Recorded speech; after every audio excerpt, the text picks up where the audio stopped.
కూటమి ప్రభుత్వానికి 6 నెలలు హనీమూన్ టైం అయిపోయినా ప్రజల గురించి పట్టించుకునే తీరిక లేకుండా పోయిందని కళ్యాణదుర్గం వైసీపీ నేత ఉమామహేశ్వర నాయుడు తీవ్రస్థాయిలో విమర్శలు చేశారు.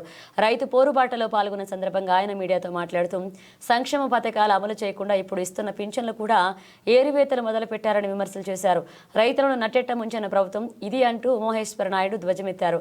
జిల్లాలో 3 మంత్రులు మొత్తం అందరూ కూటమి ఎమ్మెల్యేలు ఉన్నప్పటికీ రైతుల గురించి ఎవరూ పట్టించుకోలేదన్నారు. వారంతా పొలం బాట పడితే వాస్తవాలు తెలుస్తాయన్నారు. తాము ఇలాంటివి ప్రశ్నిస్తే అక్రమ కేసులు పెడుతున్నారని, కేసులకు భయపడేది లేదని ఉమామహేశ్వర నాయుడు హెచ్చరించారు. వచ్చి 6 నెలలు ముగిసింది, హనీమూన్ టైం కూడా అయిపోయింది.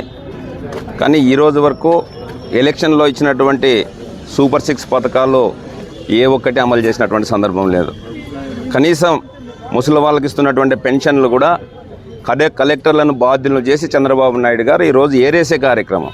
అర్హత ఉన్నటువంటి వాళ్ళని రాజశేఖర రెడ్డి ఉన్నప్పుడు 75 రూపాయల నుంచి వచ్చినటువంటి పెన్షన్స్ను కూడా ఈరోజు తొలగించే కార్యక్రమం నిర్విరామంగా గ్రామాల్లో చేస్తున్నారు. ఇచ్చినటువంటి హామీలు అమలు చేయలే. ఈరోజు రైతన్న వంతు వచ్చింది. చదువుకున్న పిల్లలకు డబ్బులు ఇవ్వలేదు. ఎంతమంది ఉంటే ఎంతమంది ఇస్తామన్నారు, వాళ్ళకి ఇవ్వలేదు. అదేవిధంగా అమ్మఒడి కింద ఇస్తామన్నారు, వాళ్ళకి ఇవ్వలేదు.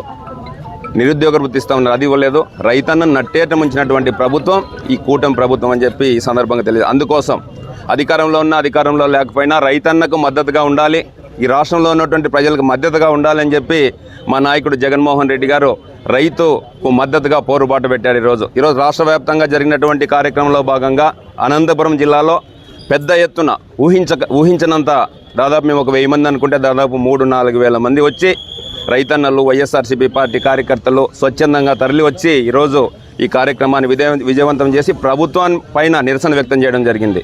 ఈ పెద్ద ఎత్తున ఈ కార్యక్రమంలో ఈ అనంతపురం జిల్లాలో 14 మంది ఎమ్మెల్యేలు ఉన్నారు, 2 ఎంపీలు ఉన్నారు, 3 మంత్రులు ఉన్నారు. రైతుల గోడు పట్టదా అని చెప్పి నేను వైసీపీ పార్టీ తరఫున అడుగుతున్నా. ఆ రోజు జగన్మోహన్ రెడ్డి గారు ఇచ్చినటువంటి హామీల్లో 99% నెరవేర్చారు.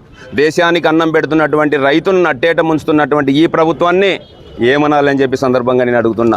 అందుకోసం ఇకనైనా కూడా జిల్లాలో ఉన్నటువంటి 12 మంది ఎమ్మెల్యేలు, 3 మంత్రులు, 2 ఎంపీలు మేలుకొని పొలం బాట బట్టి రైతుల కష్ట సుఖాలను తెలుసుకొని రైతుకు అండగా ఉండాలని చెప్పి సందర్భంగా తెలియజేస్తున్నాను. వైసీపీ పార్టీ అధికారంలో ఉన్నా లేకపోయినా మా నాయకుడు జగన్మోహన్ రెడ్డి గారి నాయకత్వంలో పోరుబాట బట్టి ప్రతి పౌరునికి ప్రజా సమస్యలే వైసీపీ పార్టీ అజెండాగా తీసుకొని మేము ముందుకు వెళ్తామని చెప్పి సందర్భంగా తెలియజేస్తున్నాం.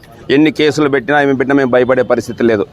మొన్న తిరుపతి లడ్డు పైన అనవసరమైనటువంటి మాటలు మాట్లాడి తిరుపతి వెంకటేశ్వర స్వామిని కూడా రాజకీయంగా వాడుకునే దానికోసం ప్రయత్నం చేశారు. దాంట్లో భాగంగా మేము కళ్యాణదుర్గం నియోజకవర్గంలో మా సమన్వయకర్తతో కలిసి మేము నియోజకవర్గంలో ఉన్నటువంటి వాళ్ళంతా దేవాలయానికి పూజకి వెళ్తే కూడా 45 మంది మీద కేసు పెట్టారు. ఎన్ని కేసులు పెట్టినా ఏమి చేసినా మేము పోరాటం ప్రజల తరపున ఆపేది లేదు. మరీ జగన్మోహన్ రెడ్డి గారిని ముఖ్యమంత్రిని చేసి ఈ రాష్ట్రం సుభిక్షంగా ఉండే విధంగా అన్ని వర్గాలను ఆదుకునే దాంట్లో భాగంగా మేము పోరాటం చేస్తాం జగన్మోహన్ రెడ్డి నాయకత్వంలో సందర్భంగా తెలియజేస్తున్నాం.